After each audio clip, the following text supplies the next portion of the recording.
Number 7. The Sallie House. The Sallie House is located in Kansas on 2nd Street and has been widely publicized for its haunting. It all started with the original family whom lived in the house, owned by a doctor whom kept the front part of the house as his examination room and office. He was visited one day by a mother who was distraught by her daughter collapsing from severe abdominal pain. The doctor knew what was happening and immediately rushed to perform surgery as he believed appendicitis to be the cause and could not delay out of fear the appendix would burst. Trying to move quickly, he performed the initial cuts before the child was fully anesthetized, and Sally screamed fiercely from the pain until she died on the table. Due to this tragedy, the house was always believed to be haunted, but it wasn't until the 1990s when supernatural occurrences started taking place. The owners, Tony and Deborah Pickman, claimed that they would find finger marks on burning candles, hear voices whispering throughout the house, and occasionally be subject to household items moving and hitting Tony. Eventually, in 1993, the haunting became much more sinister in nature. Inside of the house, fires would break out, and the husband continued to be subjected to more increasingly violent attacks. He would frequently receive scratches on his chest and abdomen. To this day, the house is still believed to be haunted by a demon. Number 6. The Smirl family haunting. In 1973, the Smirls moved into their new house on Chass Street in West Pittston, Pennsylvania. The Smirls quickly encountered disturbing things happening within the new home. Noises could be heard throughout the house, and even terrible smells that could be described as rotten eggs would permeate throughout the house. Soon after these initial disturbances happened, it got more and more violent.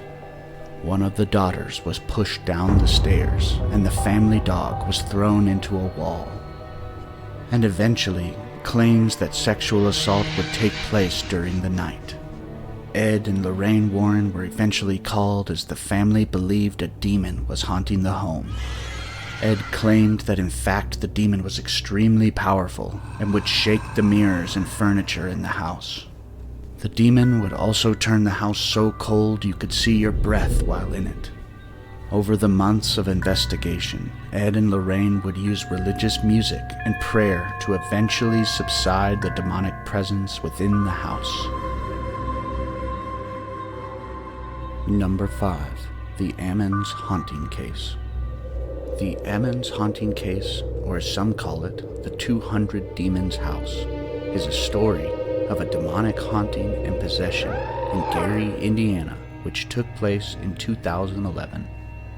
In November of 2011, the Ammons family moved into the house located at 3860 Carolina Street. The infestation began with swarms of flies that would appear on the porch of the house in the winter months. Rosa, the mother of LaToya Ammons, would hear noises throughout the house and in the basement. She even recalled a shadowy figure of a man walking in the living room and saw what appeared to be a boot print on the floor. One of the daughters was seen levitating during the night above her bed while her friend was staying the night. More strange and ominous occurrences would continue to happen, such as the younger son being attacked and thrown across the room by a dark force. Out of fear and desperation, the family reached out to a local physician, whom later contacted the Department of Child Services as he believed it was an act of delusion or coercion. But later on, a story published by the New York Daily News claims that members of the Department of Child Services witnessed one of the boys walking up the wall backwards. There was also a police captain who described that he witnessed paranormal activity while at the house. Eventually, the Ammons went to the Catholic Church, and a priest named Father Michael believed that demons were in fact tormenting the family. The father ended up performing 3 separate exorcisms on the house. and eventually the family moved to Indianapolis. Since the exorcisms, the family has experienced no paranormal events. Number 4. Arn Cheyenne Johnson. The case of Arn Johnson was the first to ever use demonic possession as their defense in court. The story starts in July of 1980. An 11-year-old boy, David Glatzel, who was the younger brother of Arn's fiancée, Debbie, was helping Arn clean up a property. David claimed he saw an old man on the property whose skin was charred and burned. The man pushed the boy and threatened him, saying, "Do not move into this house." When the boy went back to his own home, he would continue to have sightings of the old man. David started to experience terrible dreams in which he would awake screaming and claiming a demonic man with horns and sharp teeth would appear. After these alarming awakenings, the boy would appear to have scratches all over his body. Fearing for the boy's life, the family enlisted the help of Ed and Lorraine Warren. Ed claimed he could hear banging and growling coming from the basement and the attic of the house, and sometimes voices would manifest saying, "Beware, you're all going to die." Eventually, after further investigation, Ed claimed that the boy was harboring 43 demons inside of him. The Warrens claimed that the boy needed an exorcism to save him, and it was during the exorcism that Arn yelled, "Take me on, leave my little buddy alone." Ed claimed that by saying those words, Arn opened himself up to demonic possession. After multiple priests and the Warrens performed the exorcism, the demons fled the boy, and he returned to his old self. It was then that Arn became overtaken. It was a few months later that Arn claimed to be experiencing demonic sightings, hearing voices and scratchings all throughout the house. And eventually, it all peaked to the murder of Alan Bono. Over a heated argument with Debbie's boss and landlord, Arn stabbed the man 5 times in the chest. Number 3. Dr. Gallagher and Julia. The story of Julia and Richard Gallagher is one that baffles skeptics and believers alike to this day. Dr. Richard, an Ivy League-trained psychiatrist who taught at New York Medical College and Columbia University, experienced firsthand what someone who had been haunted and then ultimately possessed was like. For some time, Julia had been plagued by hearing voices and of blacking out for hours. Julia claimed she was continually being attacked by a presence, and due to this, she got in contact with a priest for help. The priest eventually sent her for psychological evaluation and treatment. During the evaluation sessions, Julia claimed to be part of a satanic cult of which she held the position of queen. She also claimed that she was frightened of the cult and that renouncing it would be impossible, out of fear of what the cult might do to her. The doctor eventually witnessed what he described as her trance-like states, in which items around the office would levitate and move. Multiple voices would come from her. She would know details about his life that he never shared. The doctor also claimed that during these sessions, she would speak multiple languages from around the world that she had no knowledge of.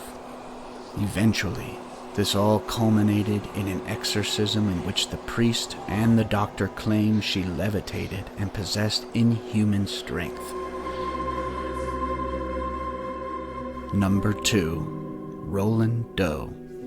In Washington, D.C., a tale of one of the most shocking hauntings and possessions took place. It was in the 1940s that events are recorded to have taken place. The boy, known as Roland, was an only child and spent much of his time with his aunt, who had been described as a spiritualist. During their time together is when he was introduced to the Ouija board. When the boy was 13, he had lost his aunt, which left him feeling sorrowful. It is believed that he used the Ouija board to try and contact his deceased aunt. But it wasn't until 1949 that signs of demonic infestation started. The boy could hear scratching noises inside of the walls and ceiling of his bedroom. And during the night, his bed would shake violently. The family, fearing for the boy's safety, enlisted the aid of local doctors and religious leaders. It was a Catholic priest named Father Hughes that offered up a possible solution to the haunting. He wrote to the Catholic leaders requesting permission for an exorcism to be performed on Roland. The priest's request was accepted by the church, and the first attempt was performed. During the exorcism, the boy broke a piece of the spring from the bed and cut the priest, leaving him wounded and unable to complete the exorcism. Later, on the boy's stomach, the word Louis was spelled out in scratch marks, which led his family to want to travel to St. Louis, Missouri, where part of their family resided. In St. Louis, two priests, Father Halloran and Reverend Bowdern, agreed to perform another exorcist. When attempting again, similar events took place. Shaking of the bed, scratchings on his body, multiple dark voices coming from the boy, and objects flying in the room. The exorcisms took place every single night for over a month, and the priests believed the boy to be possessed by at least 10 demons. But it wasn't until the boy arrived at the Alexian Brothers Hospital in St. Louis that priests of the hospital performed the laying of holy objects on the boy and a calling of St. Michael to remove the demons from him. The boy awoke out of his trance and claimed he had a vision of St. Michael expelling the demons. The boy never had any more haunting experiences after that moment. Number 1. Michael Taylor. Michael Taylor was a man who lived in Ossett, West Yorkshire, and was father to 5 children and married to Christine Taylor. The life of the Taylors was not one out of the ordinary. The family worked like most others, and they occasionally went to church. It wasn't until later that Michael would start to become withdrawn and reclusive. The family believed he would suffer from occasional depression episodes, which pushed him into becoming more and more withdrawn.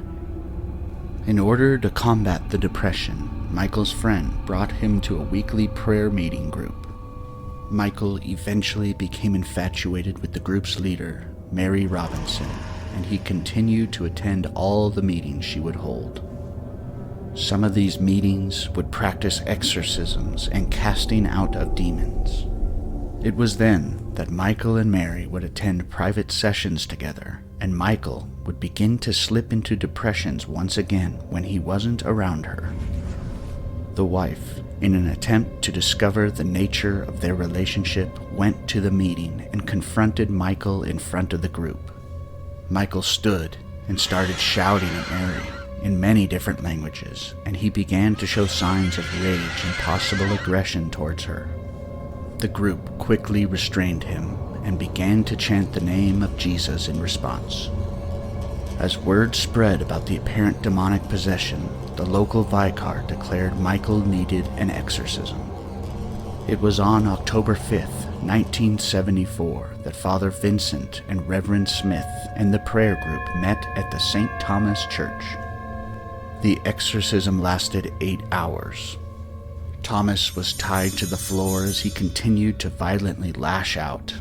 The priest soaked his body in holy water and even pushed a crucifix into his mouth. At 8 a.m., the exorcism stopped out of exhaustion, and they claimed to have cast out at least 40 demons. The group planned on continuing the next night and went home to rest. But at 8:45, the local police saw a man walking naked in the streets covered in blood. Michael had murdered his wife by pulling out her eyes and ripping off her face from her skull. The man even killed the family dog and tore out its eyes and then ripped off its legs and spread the limbs around the house. Michael was sentenced to a psychiatric care facility and only spent 4 years there. So what do you think of my list? Have you ever experienced anything supernatural in your life? Do these kind of true supernatural horror stories interest you? Please let me know in the comments section below. And also, don't forget to exercise that subscribe button so we can discover more of the supernatural together.